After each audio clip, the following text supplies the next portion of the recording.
There's this debate that has been going on forever. How should women wash their vaginas? Are we supposed to use scented soaps? Are we supposed to use some chemicals? Are we supposed to use some form of medications? That's what we're going to talk about in this video, because really, as a woman, as a doctor, as a human being, I want you to have a healthy vagina. Please do stick around. If this is your first time on my channel, my name is Dr. Saki. You can call me Dr. Adams. Do not forget to subscribe. Thank you. Time with Dr. Adams. Hi there. Welcome to another episode of Time with Dr. Adams. Today we are talking about keeping a healthy vagina, specifically how to keep your vagina clean. Yes, how should you clean your vagina as a woman? Studies have shown that a lot of women really do not know the parts of their vaginas. They are unable to label it. If I wasn't a doctor, I would have found this weird. But then, sitting in the consulting room talking to women, I realized it is true. It is true.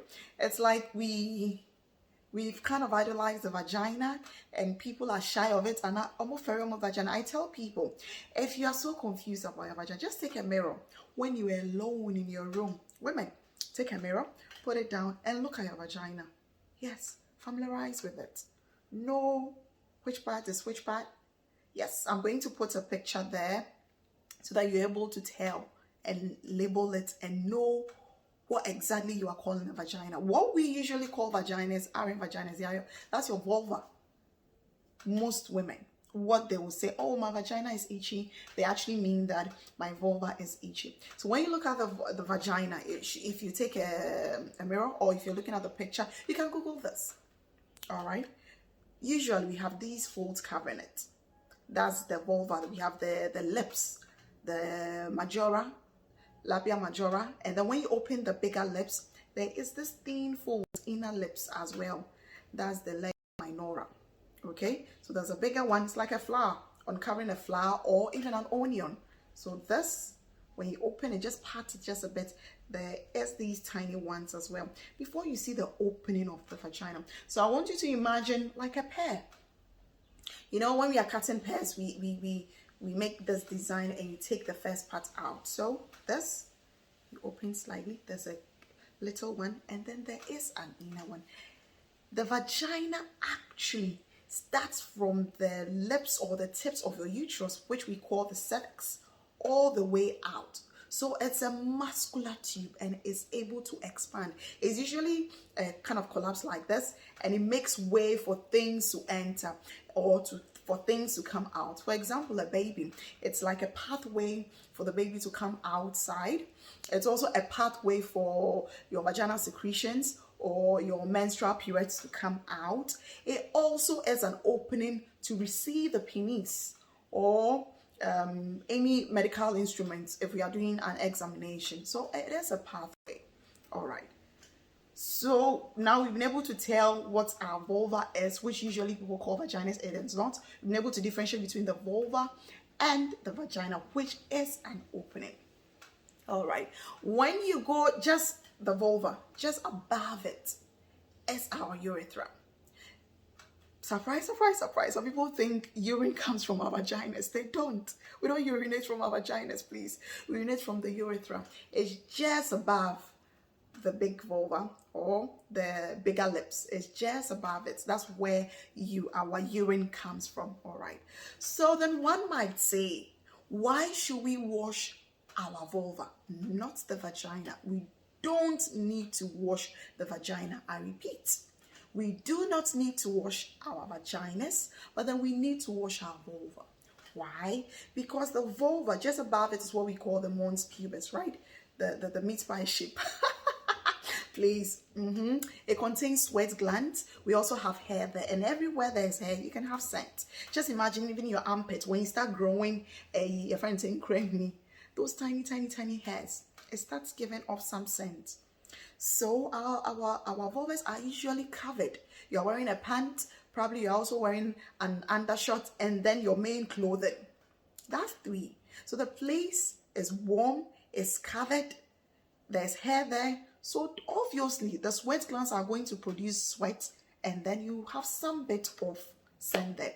Now, moving on to how to cleanse it, I just want to say, please don't let the media or the society deceive you that our vaginas are supposed to smell like flowers or Paris. No, no, no, no, no. No one's vagina is a flower. No one's vagina is supposed to smell like a bed of roses or we are in Paris. No, no, no. It's supposed to have this musty smell. I always advise people that women, when you take off your panties, smell it and familiarize with your scent. So your vaginas or your vulva or your womanly area is not supposed to smell like any flower. It's supposed to smell like a vagina. A vagina is supposed to smell like a vagina, not rose. Okay, all right. So because it's covered, because there are sweat glands there, because we have hair there, you might have a bit of smell there. That is why we need to wash it. Now, do we need to scrub the area? No, you could just use your palm and mildly scented soap to wash the area. Some people, depending on where you're taking your literature from or where you're reading from, they might tell you just water and your hand is okay. But then definitely, so far as it's covered, so far as there's hair, so far as there are sweat glands that's producing sweat, definitely you might need a bit of a rub. So your normal sponge is okay. All right, don't go just mild scrubbing, washing, just like this. Take your time, it's okay, with a mild scented soap. The vulva, I'm talking about the vulva and the mons pubis, the meat pie area before your vulva comes. That place is where the sweat glands and where the sebaceous glands producing the sweat glands, and then the hair, the fatty area. Yes, that's where you need to mildly wash it. Some might say you might need scented or vaginal deodorant. You don't need that. You don't need that. Why? Because the vagina itself is self-cleansing. If, whilst washing the area, do not put your finger into your vagina to cleanse it. No one has sent you. God is wonderful. He's produced, or he made the vagina such that it has some cells which gives out secretions. So the vagina cleanses itself in two ways: the vaginal secretions and also the pH system.